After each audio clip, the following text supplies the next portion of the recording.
Hi was welcome to my channel. ఈ వీడియోలో మెయిన్గా మనం మాట్లాడబోయే విషయం ఏంటంటే, ముందుగా చూసుకుంటే మనం జగన్మోహన్ రెడ్డి గత 5 ఏళ్ల పరిపాలన అనేది ఎంత అరాచకంగా ఉందని మనమైతే చూసాం. ఆయన ఓడిపోవడానికి ఎన్నో కారణాలు ఉన్నాయి. అందులో మొదటి కారణం పవన్ కళ్యాణ్ని రోడ్డు మీద నిలబెట్టడం, ఆయన్ని ఇబ్బంది పెట్టడం. అది పొత్తుకు దారితీసింది. ఆ పొత్తు వల్ల సగం అయితే మిగతా సగం అనేది చంద్రబాబు నాయుడిని జైల్లో పెట్టడం ఒక వంతు. నెక్స్ట్ చూసుకుంటే జగన్మోహన్ రెడ్డి పరిపాలన తీరు కానీ, లేకపోతే అభివృద్ధి చేయకపోవడమే కానీ, ఓన్లీ ఉచిత పథకాలు ఇవ్వడమే కానీ, ఇంకా చివరి నిమిషంలో అంటే ఎలక్షన్ ముందు దశలో, అంటే ఈ ఎలక్షన్ ఇంకొక వారం 10 రోజులు ఉందా కనుక జగన్మోహన్ రెడ్డి జగనన్న భూరక్ష అనేది కూడా మెయిన్ ఒక మైనస్ పాయింట్ అనే చెప్పుకోవాలి.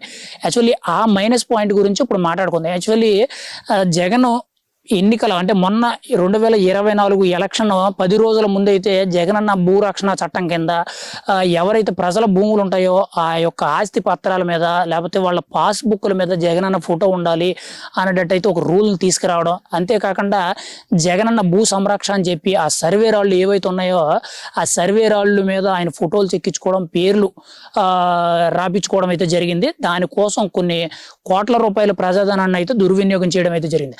అయితే ఈ భూ సంరక్షణ ఏదైతే ఈ చట్టాన్ని తీసుకొద్దామని చెప్పి ఎలక్షన్ ముందు జగన్మోహన్ రెడ్డి ఎన్నో ప్రయత్నాలు చేస్తే అది ప్రజల్లోకి చాలా దారుణంగా రీచ్ అయింది. అసలు ఒక రేంజ్లో జనాల లోట్లో నుండి ఒక భయం పుట్టుకొచ్చింది. ఈయన మాత్రం నెక్స్ట్ సారి అదే పదవి వస్తే, సీఎం పదవి వస్తే ఖచ్చితంగా మన ఆస్తులన్నీ కూడా కబ్జా చేసి పారేస్తాడు, మన ఆస్తులన్నీ కూడా ఆయన చేతిలో పట్టేసుకుంటాడు, ఇంకా మనం బతకడం కష్టం అయిపోతుంది అనేటట్టయితే వీళ్ళందరికీ కూడా అర్థమైంది.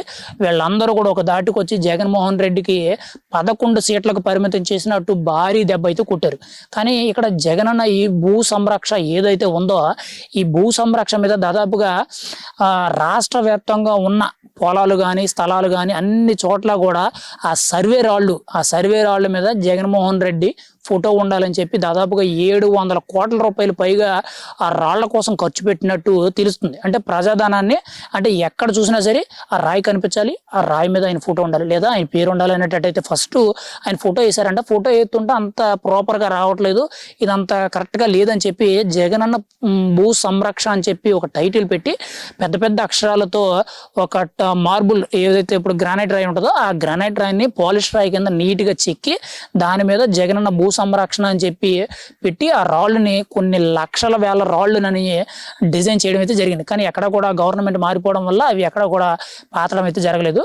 కానీ మెయిన్గా చూసుకుంటే దానికోసం దాదాపుగా జగన్మోహన్ రెడ్డి ఒక ఫ్యాక్టరీనే పెట్టాడు. అంటే ఆ రాళ్ళని ఎలా డిజైన్ చేయాలని చెప్పి తన రెడ్డి సామాజిక వర్గానికి చెందిన నేతలు, కొంతమంది తన వెనకాల తిరిగే నేతలు ఎవరైతే ఉన్నారో వాళ్ళని పెట్టి దాదాపుగా 60 కోట్ల రూపాయలు పెట్టి ఒక కంపెనీ, అంటే ఒక ఫ్యాక్టరీ లాంటిది పెట్టి అందులో హై అండ్ మిషనరీ కూడా తెప్పించి ఆ రాళ్ళు అక్కడే తయారు చేసినట్టు పెట్టి ఆ రాళ్ళని తయారు చేసి ఆ రాళ్ళన్నీ కూడా రాష్ట్ర వ్యాప్తంగా ఉన్న ఏవైతే స్థలాలు పొలాలు ఉన్నాయో ఈ పొలాలన్నిటిలో కూడా పాత్రం అయితే జరిగింది. అంటే ఇక్కడ చూసుకుంటే జగన్మోహన్ రెడ్డి ఎక్కడ చూసినా తన ఫోటో ఉండాలి, ఎక్కడ చూసినా తన ముఖమే ఉండాలి, ఎక్కడ చూసినా తన పేరే వినబడాలి, ఎక్కడ చూసినా తన పేరే కనిపించాలి. అంటే ఇదేంటంటే పబ్లిసిటీ పిచ్చ అంటారు కదా అది. అయితే జగన్మోహన్ రెడ్డి దాదాపుగా 700 కోట్లు పైగా ఓన్లీ రాళ్ళ కోసం, అంతేకాకుండా ఆ ఫ్యాక్టరీలు పెట్టి అక్కడక్కడ ఫ్యాక్టరీల కింద పెట్టి ఆ రాళ్ళని డిజైన్ చేయడానికి అందులో వాడే మిషనరీలు, ఆ ల్యాండ్కి ఫ్యాక్టరీకి కలిపి 60 కోట్లు, దాదాపుగా తక్కువ 800 కోట్ల రూపాయలు అవినీతి అనేది ఈ జగనన్న భూ సంరక్షణ ఏదైతే ఉందో దానిని అడ్డం పెట్టుకొని చేశారనేది ఇప్పుడైతే బాగా సోషల్ మీడియా అంతా కూడా వైరల్ అవుతుంది. మరి ఇప్పుడు సడన్గా ఆ టాపిక్ ఎందుకు వైరల్ అవుతుంది అనేది మనకైతే తెలియదు.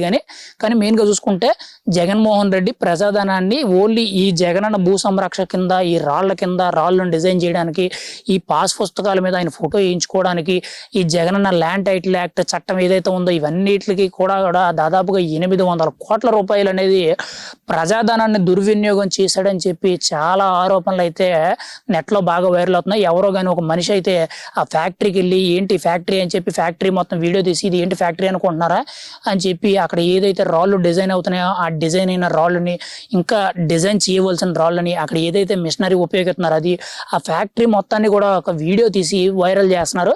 అది మరి ఎప్పుడు తీశారు, ఏం జరిగింది అనేది సెకండరీ విషయం. కానీ ఇప్పుడు ఏంటంటే ఆ జగనన్న భూ సంరక్షణ మీద ఎంత అవినీతి జరిగింది అనేటట్టయితే ఇంటర్నెట్లో బాగా వైరల్ అవుతుందని మనం అయితే చెప్పుకోవచ్చు. జగన్మోహన్ రెడ్డి ప్రజాధనాన్ని దుర్వినియోగం చేస్తాడు, ఇంత దారుణంగా వాడుకుంటాడు అని చెప్పుకోవడానికి ఈ జగనన్న భూ సంరక్షణ అనేది ఒక చిన్న ఉదాహరణను మనం అయితే చెప్పుకోవచ్చు.